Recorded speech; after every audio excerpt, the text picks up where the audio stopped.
Chers collègues, Madame la Présidente, je suis ravie d'avoir été invitée à un meeting de la future candidate à l'élection régionale.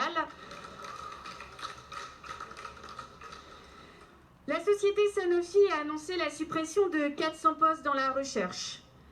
Les salariés sont aujourd'hui en grève, nous leur adressons tout notre soutien. Nous nous étions déjà alarmés ces derniers mois sur les projets de suppression chez Sanofi en Île-de-France.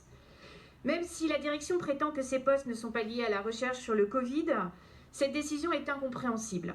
Les personnels de Sanofi ont souligné les pertes de compétences de l'entreprise depuis plusieurs années en matière de recherche. Elle est aujourd'hui en échec sur son vaccin contre le Covid et se retrouve reléguée en sous-traitant pour mettre en flacon les vaccins de ses concurrents. Les pouvoirs publics ne peuvent plus laisser faire, d'autant que Sanofi a bénéficié d'aides comme le CICE et le crédit impôt recherche. Elle a touché près d'1 milliard d'euros d'aides publiques en 10 ans. Elle a versé pendant ce temps 4 milliards d'euros à ses actionnaires, tout en réduisant son nombre de sites en France de 11 à 4. Et bientôt 3, et en multipliant les suppressions d'emplois. Sanofi doit rendre des comptes. Concernant notre collectivité, Sanofi est représentée dans la gouvernance de DIM financée par la région, notamment le DIM sur les maladies infectieuses. La région ne peut rester silencieuse, ni se réfugier dans un discours d'impuissance politique ou de fausse neutralité sur le travail des laboratoires.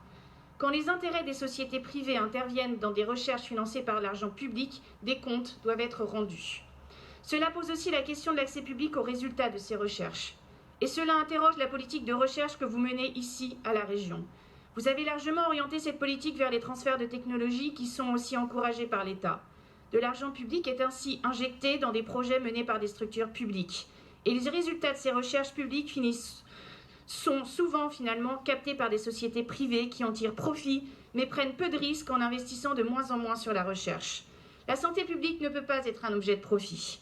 Le transfert au domaine public des traitements et des vaccins doit être mis à l'ordre du jour.